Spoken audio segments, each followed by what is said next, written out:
பார்த்து கொண்டிருப்பது தமிழரசி நியூஸ். ஆடி மாதம் முன்னிட்டு 5ஆம் வெள்ளி ஓம் சக்தி மாரியம்மனுக்கு பால்குடம் எடுக்கும் விழா. திருவண்ணாமலை மாவட்டம் ஆரணி வட்டம் அத்திமலைப்பட்டு கிராமத்தில் ஓம் சக்தி மாரியம்மன் அருள்வாக்கு கோவிலில் பால்குட ஊர்வலம், தீச்சட்டி எடுத்தல், கூழ்வார்க்கும் விழா சிறப்பாக நடைபெற்றது. முன்னதாக ஓம் சக்தி மாரியம்மன் கோவிலில் இருந்து பக்தர்கள் 108 பால்குடம் தலையில் சுமந்து கொண்டு பம்பை, உடுக்கை, மங்கள இசை வாத்தியங்கள் முழங்க ஊர்வலமாக புறப்பட்டு கோவிலில் உள்ள மூலவர் மாரியம்மனுக்கு பால் அபிஷேகம் செய்து சிறப்பு பூஜை சக்தி பெண் வடிவாம்பாள், சக்தி பிள்ளை பாபு, சக்தி பிள்ளை லோகேஸ்வரன் தலைமையில் நடைபெற்றது. இதனைத் தொடர்ந்து மேலும் இந்த பால்குடம் எடுக்கும் விழாவில் சுற்று வட்டார பகுதியில் உள்ள பொதுமக்கள் ஏராளமானோர் கண்டுகளித்து மிக பிரம்மாண்டமாக நடைபெற்றது. செய்தி தகவல் ராணிப்பேட்டை மாவட்டம் செய்தியாளர் பெருமாள்.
மாமலரானோ கொண்டம் மேனியுடன்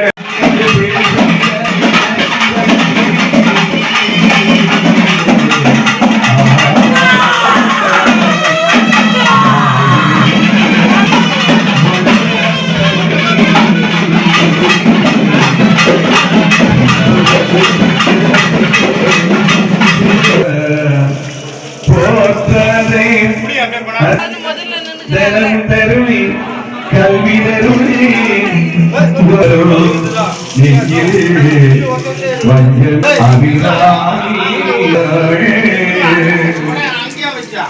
நம்போக்கி தும்பிக்கை துணோக்கி தும்பிக்கை துணையாடுவி அதே தூய்மையின் வழியாக்கி கல்லெங்கும் சரியாடுவி நம்பிக்கை வைத்து நாளாகுவி தினோ நற்புதமோ வரவாகுவி.